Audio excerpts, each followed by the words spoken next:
A woman walks out of prison after 13 long years, only to find her husband and her sister lying dead in her kitchen. But here's the real kicker. She has a perfect alibi. What happened inside that mansion was no random act of violence. It was the result of betrayal, greed, and a cold-blooded plan 13 years in the making. But was Audrey Kane a heartbroken pawn, or the mastermind behind it all? Stick around, because by the end of this story, you'll be asking yourself one chilling question. If you were betrayed by the two people you loved most, what would you do? And hey, if you love real crime stories where every clue peels back another dark layer of the human soul, hit that subscribe button, like this video, and drop a comment below. Would you have done what Audrey did? Make sure to watch the full video and let us know. Now let's get into it. Rain drummed on the windshield of the car as Tyra Morrow pulled up in front of the house in the Boston suburbs. It was a typical American mansion, 2 stories high, with a well-kept but slightly neglected garden. A red ribbon of police fencing already encircled the property. She parked, took a deep breath, and stepped out into the chilly spring downpour. Tyra was 38, and in 15 years on the force, she'd seen a lot. But each new murder left its mark a thin scar on her soul, invisible to those around her. "Detective Morrow," Officer Jenkins called out to her, holding an umbrella over his head.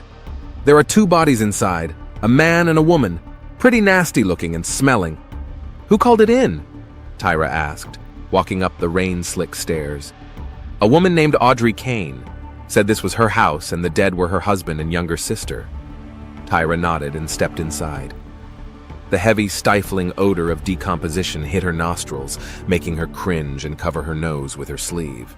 The hallway smelled of dampness and the sickly, sweet odor of rotting flesh, an odor unlike anything she'd ever encountered. Beyond the living room, she could see the kitchen, where forensic scientists in masks and hazmat suits were working.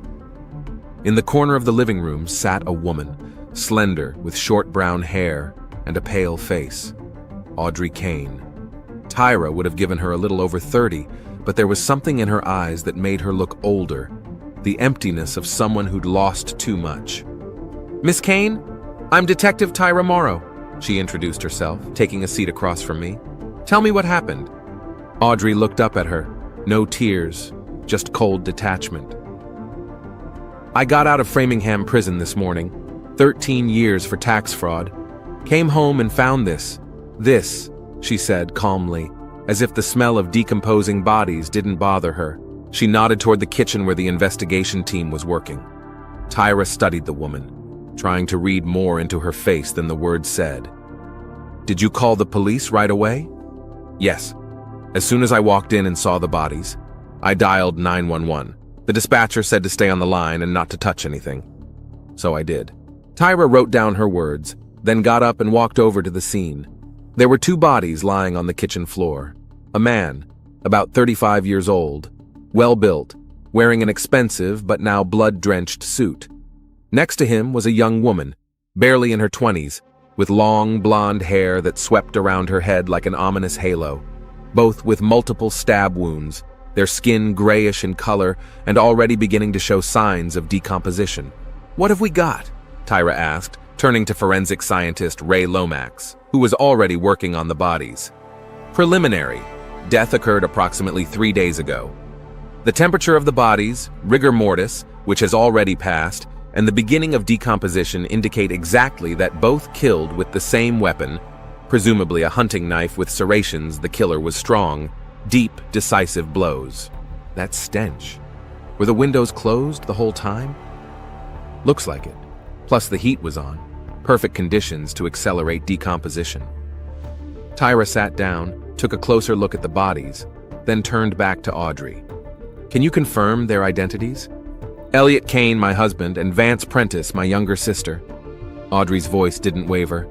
"I guess she's a Kane now, too. At least that's what I've been told." "What do you mean?" Audrey folded her hands in her lap. "I sat down for him, to Elliot. Our precious metals mining company, Kane Minerals, was starting to run into trouble. We were hiding income from the IRS. I took the blame so he could keep the business going. He promised to wait, promised to give us a secure old age." There was a bitterness in her voice. And instead, he married my sister. They sent me the wedding photos 3 years ago. For information, just so I'd know. 13 years I rotted in prison for him. You kept in touch? He wrote me the first half of my sentence, swore he loved me, said he was waiting.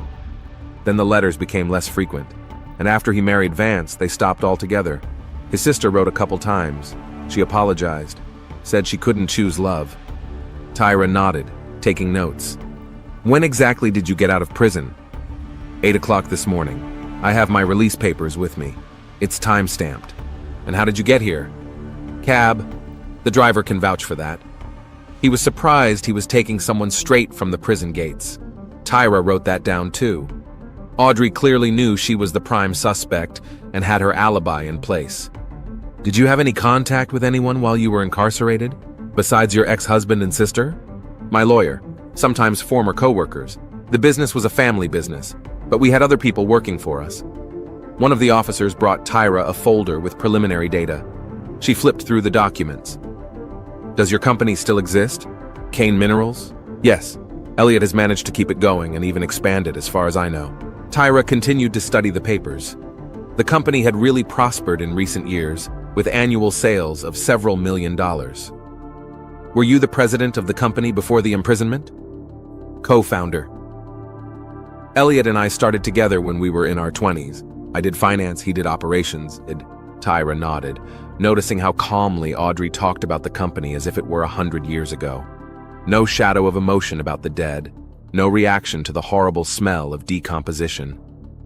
When was the last time you spoke to your husband or sister? A letter from Vance came 6 months ago. I haven't heard from Elliot in over 3 years. What was the last letter from your sister? She told me she was pregnant. Wanted me to know I was going to be an aunt. Tyra looked at the young woman's body. No visible signs of pregnancy. Marcus, she called out to her partner, who had been silent the whole time. Find out from the medics if the victim was pregnant. The man nodded and headed for the medical examiner's office. Miss Kane, what did you plan to do after you were released? Where were you going to go? This way, this is my house. I built it with Elliot. Even though he married your sister? That's why. Something flashed in Audrey's eyes, but it was gone. I wanted to talk to them. Face to face, after 13 years. And what were you planning to say? It doesn't matter now, does it? Audrey replied with cold indifference.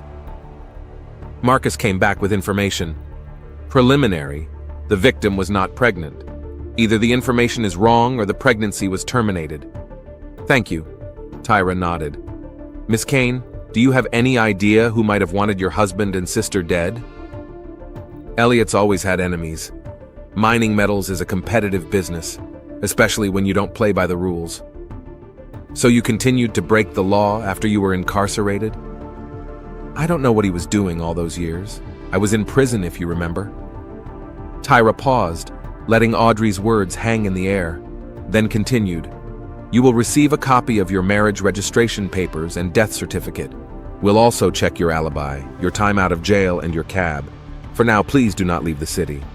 Audrey nodded with the same detached expression. I'm not going anywhere. I just got home. Tyra stood up and walked over to her partner. Marcus, what do you think? The motive is obvious. The woman did time for her husband while he was having an affair with her sister. But the time of death doesn't match. She couldn't have physically done it. Someone else could have, on her orders. It's possible, but there's no evidence so far.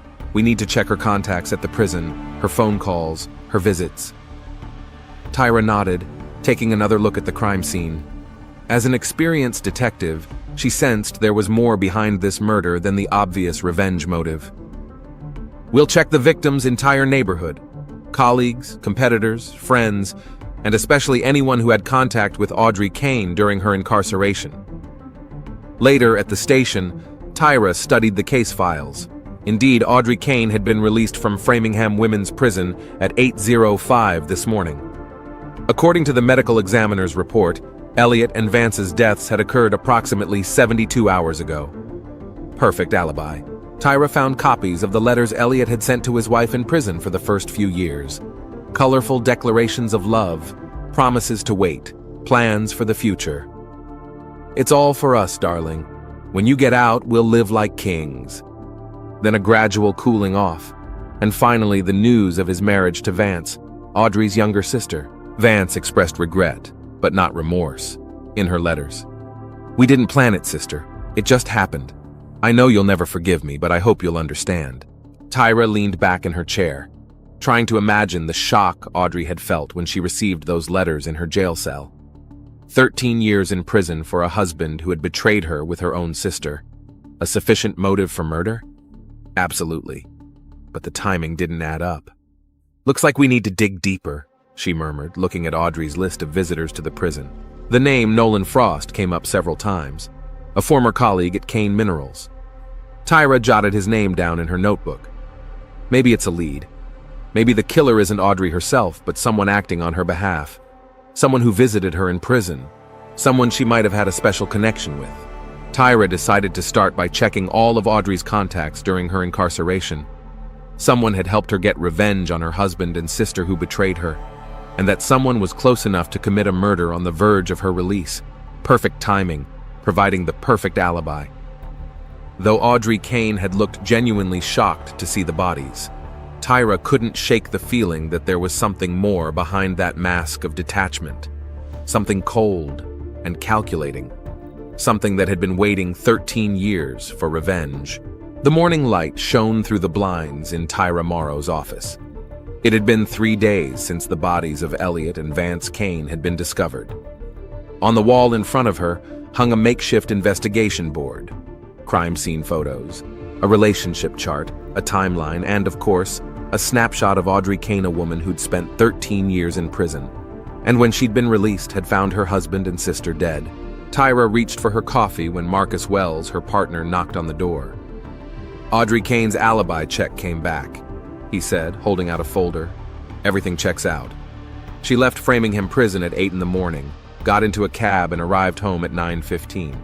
Driver confirms it. So does the video surveillance from the prison gate. She couldn't have physically committed the murders." Tyra nodded, studying the documents. "What about the last few days before she was released? Do we have records of her calls, visits?" "Last month, no visits, only calls to her lawyer." "Something doesn't add up, Marcus. She's got too strong a motive for murder, but a perfect alibi. It can't be a coincidence." Marcus shrugged and sat down on the edge of the table. "Then we're looking for an accomplice? Or a hitman? Maybe. Let's look at her surroundings in prison and before. I want to know more about this man, Nolan Frost. He was a frequent visitor to Audrey in prison, former co-worker. Is he still at Kane Minerals now?" "Yeah, VP of Operations. Been there since the company was founded. Second in command after Audrey and Elliot. Tyra's up, getting her paperwork together." "Let's go see him." Kane Minerals' office was located in a glass business center in Boston's business district. The imposing building spoke of the company's success. A security guard escorted the detectives to the 6th floor, where Nolan Frost was already waiting for them. He was about 35, tall, trim, with a short haircut and an attentive gaze. He met them in a spacious office overlooking the city. "Detectives, what can I do for you?" he asked, gesturing for them to sit down. "Terrible tragedy with Elliot and Vance. The whole office is in shock." "Mr. Frost," Tyra began, "were you close to the victims? Elliot and I worked together for almost 15 years. Vance and I met when she started dating him after..." He paused. "After Audrey went to prison. You kept in contact with Audrey Kane during her incarceration?" Nolan nodded, his face remaining impenetrable. "Yes, visited her. We were all upset about what happened. Audrey took all the blame for the financial shenanigans, even though the decisions were made collectively." "Collectively?" Tyra stepped forward. "So Audrey wasn't the only one to blame for the tax evasion?" Nolan tensed, realizing he'd said too much. "I mean, it was Audrey and Elliot's company. The two of them made the key decisions, but officially, the responsibility was hers as CFO. And she willingly took the blame? Yes, she wanted to protect the company. And Elliot." Tyra made a note in her notebook. "When was the last time you saw Audrey?" "About 2 months ago. Visited her in prison." "What did you talk about?" "About her release. How the world had changed in 13 years. About the company." "Did you talk about Elliot and Vance?" Nolan looked away. "Yes, she knew they were married. Of course, it was hard to accept. How did she react? How do you think? Nolan's voice flashed with irritation. Her husband married her younger sister while she was in prison for a crime they'd all committed together. She was broken, betrayed. Angry enough to want them dead? Marcus asked. Nolan was quiet for a moment. Audrey had always been able to control her emotions. But yes, she was enraged. Though I'm sure she had nothing to do with their deaths. She was in jail when it happened. Mr. Frost, what was your relationship with Audrey before she was incarcerated? The question caught Nolan off guard. Professional, colleagues, just co-workers? Tyra looked Nolan straight in the eye. We have evidence that you were more than just co-workers. I don't know what you mean. Tyra pulled out a copy of a letter found in Audrey's personal belongings at the prison. I miss our nights together, Nolan. After all this, we'll be together again. These are lines from a letter Audrey wrote but never sent. It was found in her cell. Nolan's face changed slightly. Okay, he sighed. We were having an affair. Even before she was arrested. Elliot didn't know. And after her arrest, did you continue to keep in touch? I kept her as a friend, visiting, writing letters. Just as a friend? Tyra insisted. Nolan pressed his lips together.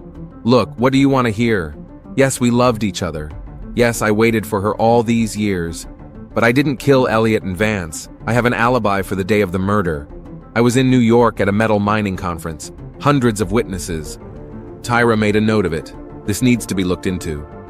What can you tell us about the Kane Minerals business after Audrey's arrest? Did the company continue to hide earnings? Nolan tensed. I'm not answering that question without a lawyer.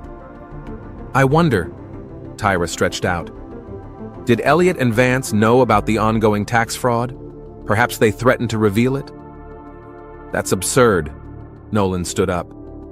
Unless you have a warrant, I'd ask you to leave. The detectives looked at each other. Tyra rose slowly.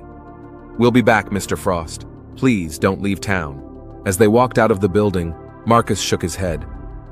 He's clearly hiding something. And it has to do with the financial fraud that's been going on since Audrey's arrest. Tyra nodded. I want a warrant to review all of Kane Minerals' records for the last 13 years and check his alibi for the day of the murder. Back at the station, Tyra began to put together a new picture of the crime. If Nolan and Audrey had been lovers before her arrest, perhaps their relationship had continued in prison.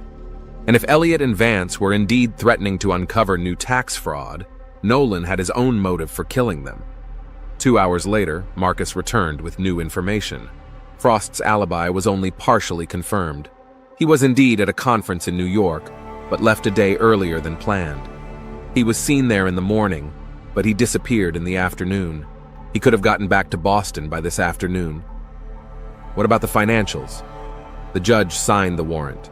We'll have access to Kane Minerals accounting tomorrow. Tyra tapped his pen on the desk thoughtfully.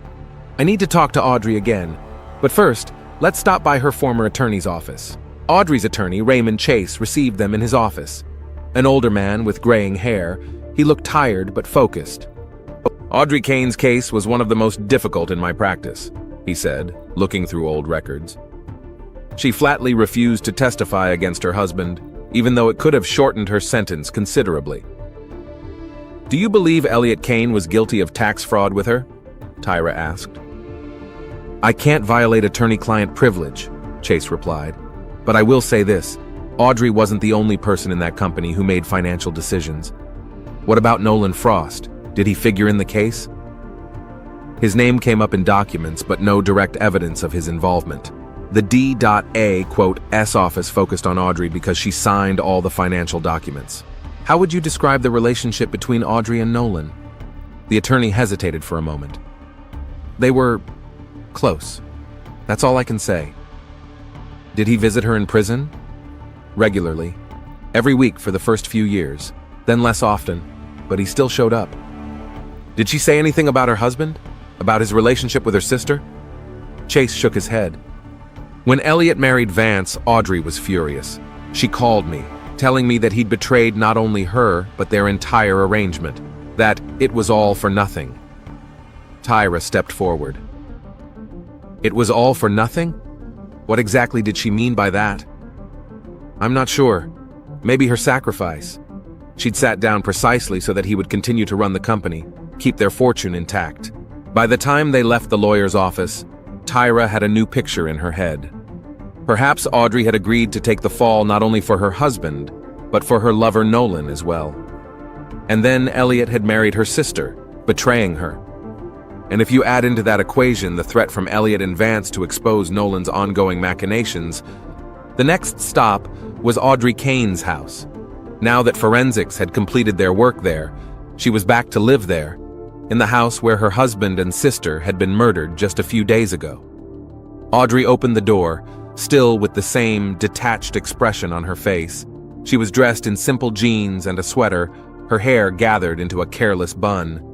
"Detective Morrow," she said without surprise. "Come on in."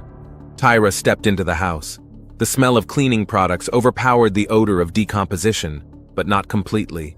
The kitchen, where the bodies had been found, now gleamed with a clean floor.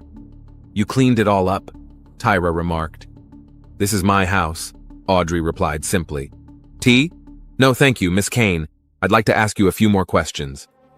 Audrey pointed to the couch and sat down in the chair across from her. "I'm listening. Tell me about Nolan Frost."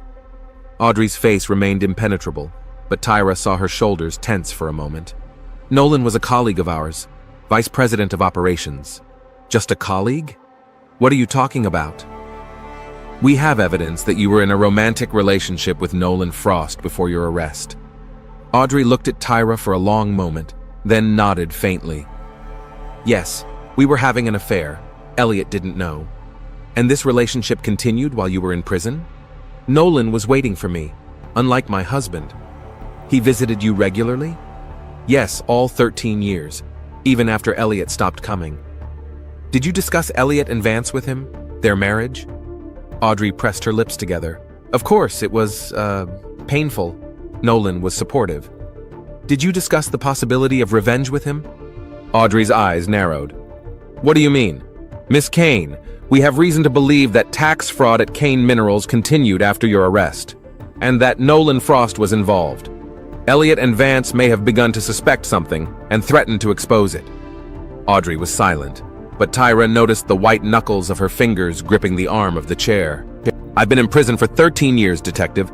I don't know what's been going on at the company all that time." "But Nolan told you. Were you aware that the fraud was still going on?" "That's speculation, nothing more."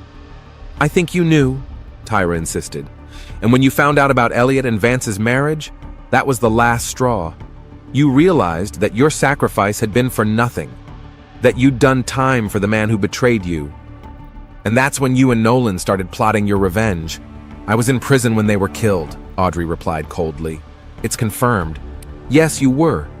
But Nolan wasn't, and his alibi for the day of the murder is not fully confirmed." Audrey stood up, her face hard. "I think it's time we ended this conversation. If you need anything else, feel free to contact my attorney." Tyra stood up as well. "Miss Kane, do not leave town. The investigation is ongoing." Already in the car, Marcus looked at Tyra thoughtfully. "She's hiding something." "Definitely," Tyra nodded. "And it has to do with Nolan Frost. We need to access their correspondence in prison, their visitation records, and especially the financial records of Kane Minerals." The next day, a team of police financial auditors began a review of the company's records. By evening, they had their first results. The fraud had been going on for all 13 years, the chief auditor reported, handing Tyra a thick folder. The same schemes as before. Hiding revenues from gold and platinum mining and foreign concessions, overstating costs, fictitious contracts, everything Audrey Kane went to jail for. Who signed the documents? Mostly Nolan Frost, but in the last 2 years, Elliot Kane's signature has been showing up. Looks like he's starting to get into the financial side of the business. Tyra nodded. That confirmed her theory. "What about the correspondence between Nolan and Audrey?" Marcus placed another folder in front of her. "We got copies of all the registered letters Nolan sent to Audrey in prison. At first glance, nothing suspicious. Support, company news, personal stuff, but there's something interesting." He pointed to one of the sheets. "About 6 months before the murder, the nature of the letters changes. Strange phrases appear. The problem will be solved soon. Everything will be ready for your return. There's nothing they can do." Could it be code? Could be. One more thing.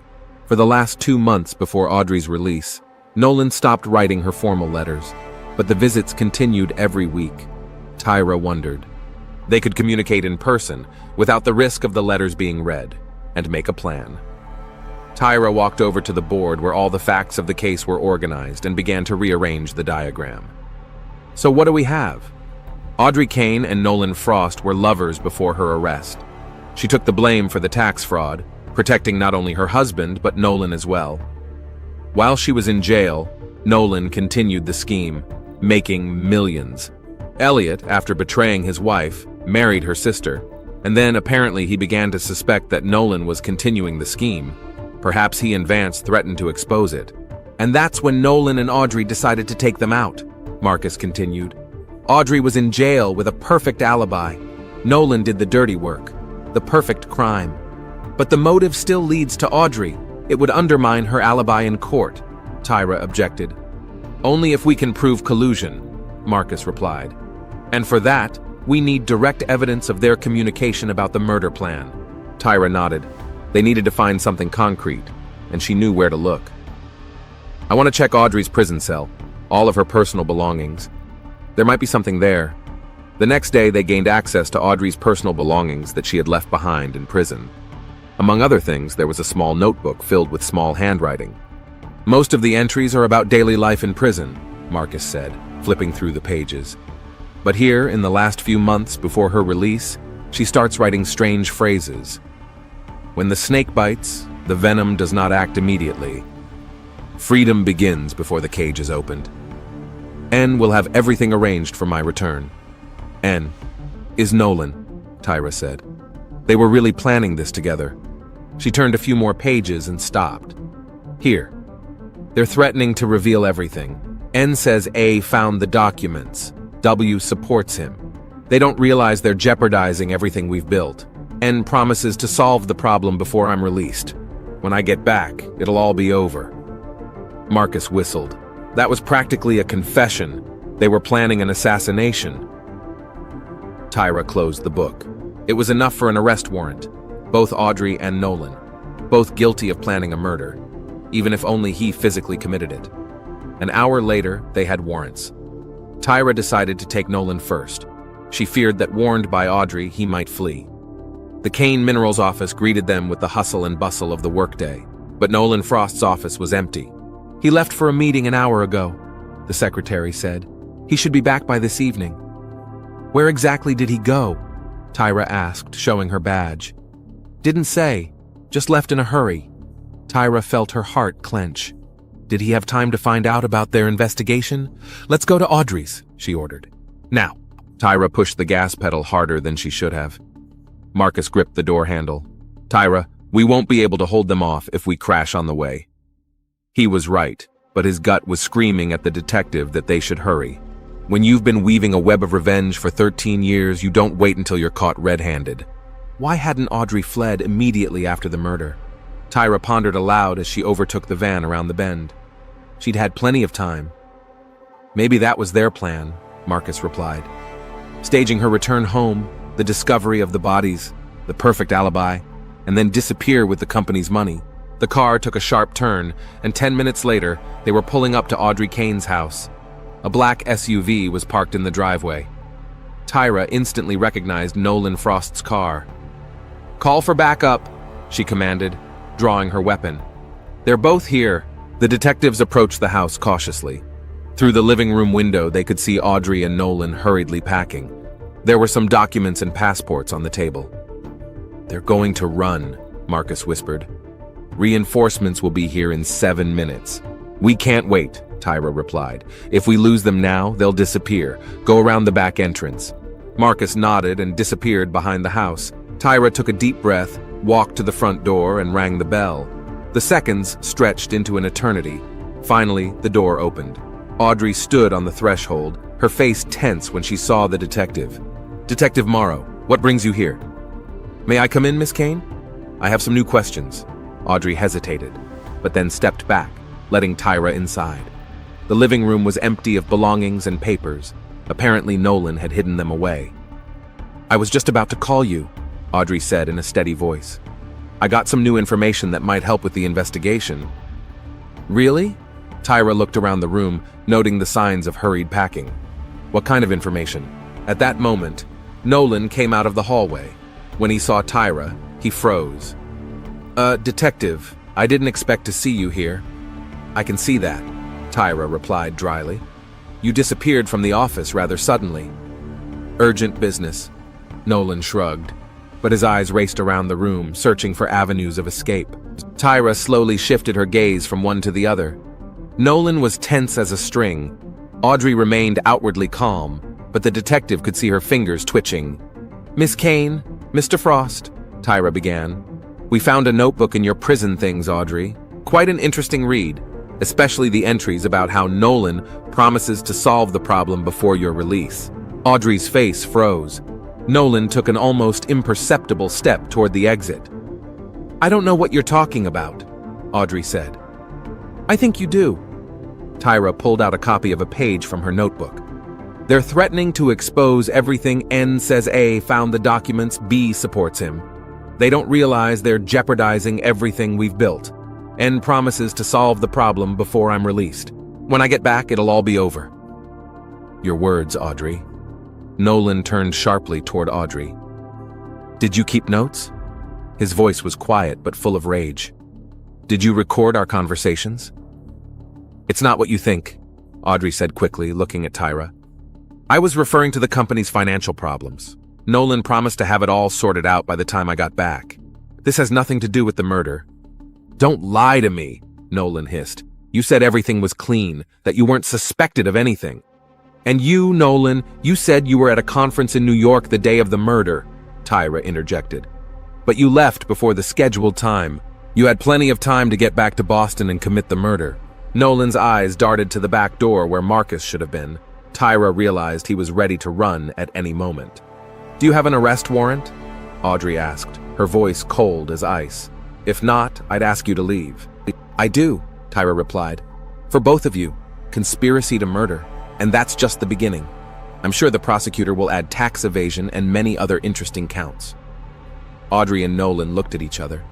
At that moment, Tyra noticed an almost imperceptible movement of Nolan's hand. He was reaching for something behind his belt.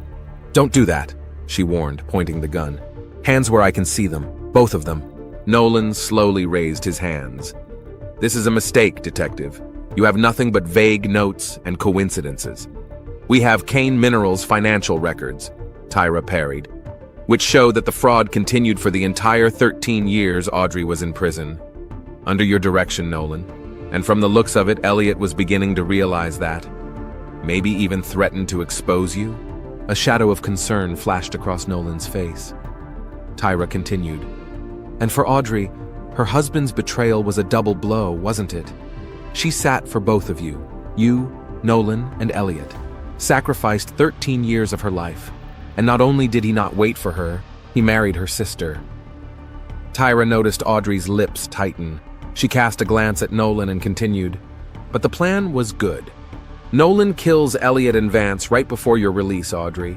You go back, find the bodies, call the police. You have the perfect alibi. You were in jail at the time. No one can blame you." "It's all speculation," Audrey hissed. "No," Tyra shook her head. "These are facts. You were planning how to get rid of Elliot and Vance. They became a threat, financially for Nolan and emotionally for you, Audrey. Their death solved all the problems in one fell swoop." Tyra took a step closer to Nolan. "We have proof of your machinations, Nolan. We know that Elliot began to suspect you, that he could have revealed everything, and then you'd be in Audrey's shoes, behind bars for years." Nolan was silent, but his gaze darted between Tyra and Audrey. Tyra realized he needed to drive a wedge between the accomplices. "You know what's interesting?" She turned to Audrey. "Vance's name has been popping up in the financial records for the last few years. She wasn't just Elliot's wife. She became the CFO of Kane Minerals. And from the looks of it, she was damn good at it. So much so that she started finding inconsistencies in Nolan's reports." "What?" Audrey turned on Nolan. "You said she was just a decorative figure, that Elliot had her for show." "Audrey, don't listen to her," Nolan said hastily. "She's trying to turn us against each other. Vance was smart. Tyra continued. Maybe even smarter than you, Audrey. And she revealed Nolan's schemes. That's why they both had to die. Not just because of your revenge, Audrey. Nolan was protecting his own skin. Audrey's face contorted with anger. Was it true? She asked, looking at Nolan. Did my sister expose your machinations? Nolan didn't answer, and that was more eloquent than any words. You used me, Audrey said quietly. My desire for revenge. You didn't just want to get rid of them because of me. You needed to silence them. Audrey, don't be stupid, Nolan hissed. We planned this together. You're just as guilty as I am. Tyra decided to use this moment of discord. Hands behind your back, Nolan, she commanded, pulling out the handcuffs. You're under arrest for the murder of Elliot and Vance Kane. Stay away from me, Nolan warned, backing away. His hand went to his belt again. Last chance to surrender peacefully, Tyra said. The reinforcements are already here. Nolan cast a quick glance out the window, then at Audrey. A decision flashed in his eyes a second before action. He abruptly drew his gun and pointed it at Tyra. Drop the gun! She shouted, aiming at him. No, Nolan said hoarsely. I'm not going to jail. She planned this whole thing. He nodded at Audrey. She's obsessed with revenge. I was just doing what she asked. Liar! Audrey exclaimed. It was you who suggested killing them. You said that Elliot had found out about your machinations and was going to turn you in. At that moment, Marcus burst through the back door with his gun at the ready. Police! On the floor now! Nolan, realizing he was cornered, suddenly pointed the gun at Audrey. It was her, I can prove it. I have tapes of our conversations in prison. Put the gun down! Marcus shouted. Tyra saw Nolan's muscles tense, her finger twitching on the trigger. She knew she had a split second to decide. Nolan, she said calmly, think about it. You kill her, so what? You go away for life. We already have proof of your collusion. Audrey's right, you're both guilty. I'm not going to prison, Nolan repeated. Not for her, not for Elliot. I'm done. He turned the gun back on Tyra. The next second, a gunshot rang out. Nolan shrieked and fell to his knee, grabbing his shoulder. His gun fell out of his hand. Marcus was instantly at his side, pinning him to the floor and cuffing him. Are you okay? He asked Tyra. She nodded, then turned to Audrey, who stood frozen with a look of strange detachment on her face.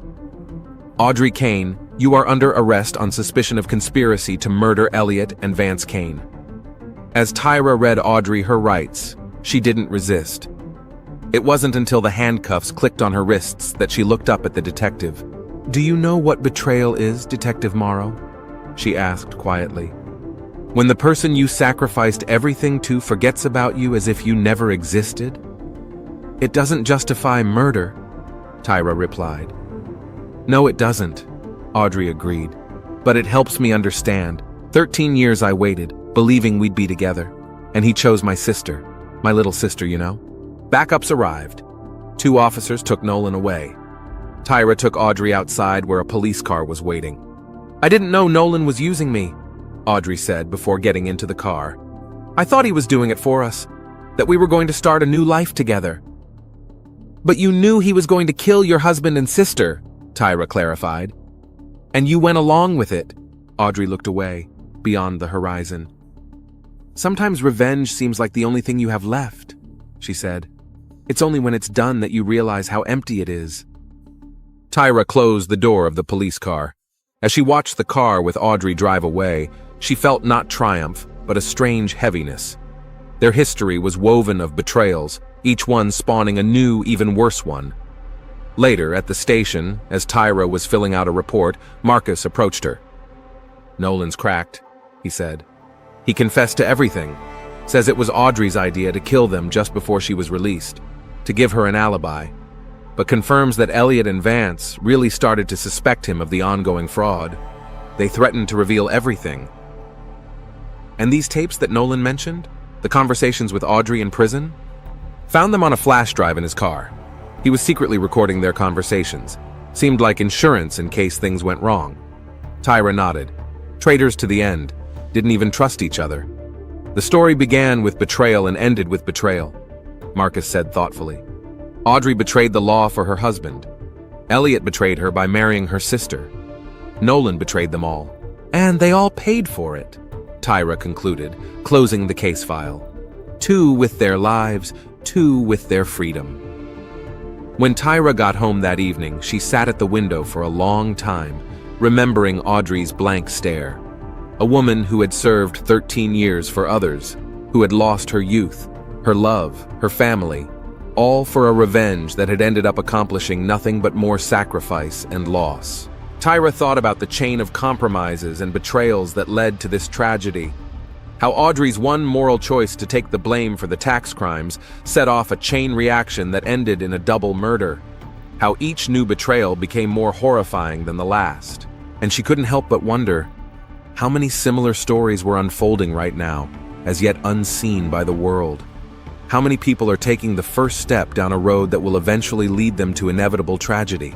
Detective Tyra Morrow knew there were no answers to those questions, but she also knew she'd be back on the job tomorrow to unravel another web of lies, betrayal, and crime. Because sometimes the truth is all that can be countered by the darkness that lives in people's hearts. This story is soaked in betrayal, sacrifice, and the haunting consequences of revenge. At its heart is a woman who gave up 13 years of her life out of loyalty and love, only to return and find that both had been used against her. Audrey Kane's tale is a chilling reminder that loyalty given to the wrong people can destroy you. She believed she was protecting a future, her marriage, her business, her dignity. But the people she trusted most rewrote that future without her. Sometimes the ones we love the most are capable of hurting us in the most unthinkable ways. But the real tragedy isn't just the betrayal. It's what that betrayal turned Audrey into. Instead of using her freedom to start over, to rebuild her life after so many years behind bars, she chose to settle the score. Revenge may feel like justice in the moment, but it rarely brings peace. It only continues the cycle of pain. Audrey's moment of retribution didn't bring closure. It brought her right back to another set of handcuffs, this time not for someone else's crime, but for her own. This story also offers a lesson in how ambition, when corrupted, can rot everything it touches. Elliot and Nolan let greed blind them. They were willing to bury financial crimes under layers of deception and use the people closest to them as shields. And in the end, all their wealth and success meant nothing. Lies may buy time, but they always come due. Ultimately, this case is a harsh lesson in the power of choice. Each decision, to lie, to cover, to betray, to plot, shaped a destiny no one wanted. And once that road was chosen, turning back became impossible. So if there's one thing this story teaches, it's that integrity, no matter how difficult in the moment, will always cost less than the price of revenge, betrayal, or guilt.